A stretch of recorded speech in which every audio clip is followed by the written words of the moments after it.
किस्त 377 के बाद जो एहसास रह जाता है वो सिर्फ एक्शन का नहीं है, बल्कि ये सवाल है कि खानदान आखिर होता क्या है।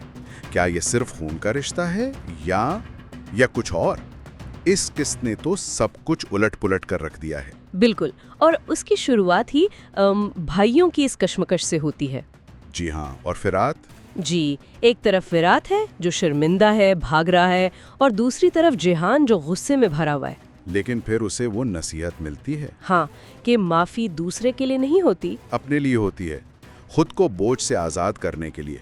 यहीं से यूं समझें कहानी की जज्बाती बुनियाद रखी जाती है। लेकिन क्या ये दिलचस्प नहीं कि जिहान जो इतना सख्त था, बारान के साथ फौरन फिरात को बचाने चला गया? सही कहा।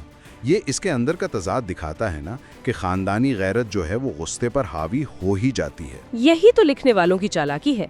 उन्होंने जिहान के किरदार को एक ऐसे मोड़ पर खड़ा किया है जहां इसका गुरूर टूटने वाला है। और वो टूटता है जवाहर के हमले से। बिल्कुल, वो हमला सिर्फ एक एक्शन सीन नहीं था, वो जिहान के किरदार को तोड़ने का एक जरिया था।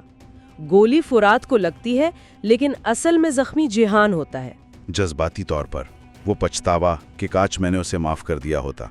जी, और ये एहसास जुर्म उसके हर आने वाले फैसले पर असर डालेगा। और इसी अस्पताल की अफरा तफरी में जब खानदान पहले ही टूटा हुआ है, एक ऐसा राज सामने आता है जो शायद इस हमले से भी ज्यादा तबाहकुन है।